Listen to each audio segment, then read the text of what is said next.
বন্ধুরা প্রথমে ভিডিওটা দেখে নিই, তারপরে ফানি কমেন্টগুলো পড়বো। আরে কোনের বোন এত সুন্দর লেহেঙ্গাটা পরেছো হেলদিতে, প্রাইসটা কত? এটা 1.5 লাখ টাকা।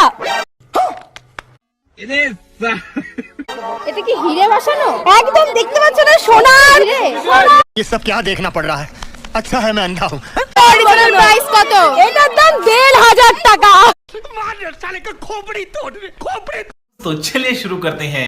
রিয়ার বোন এত চিল্লাই কেন? আমরা সবাই কানে শুনতে পাই, একে বুঝাও। আমি বুঝাচ্ছি ওকে। শোনো রিয়ার বোন, এত চিল্লানোর কোনো দরকার নেই, আমাদের মোবাইল সব ভালো ভালো জোরও দেওয়া যায়। তো আস্তে আস্তে কথা বলো কি বন্ধুরা। বিয়ে বাড়িতে যাই নাকি ড্রেসের ইন্টারভিউ নিতে যাই? गजब बेइज्जती है। সুমি শুধু লোকের ড্রেসের দাম জিজ্ঞেস করে। बात तो सही है। তাই সুমি, তুমি খালি যেখানেই যাও লোকের ড্রেসের দাম জিজ্ঞেস করো? একটু কম জিজ্ঞেস করো, অনেক লোকেই কমেন্টটা করেছে। আর বন্ধুরা যদি ভিডিওটা ভালো লাগে তাহলে সাবস্ক্রাইব করে দাও আর পাশে লাইক।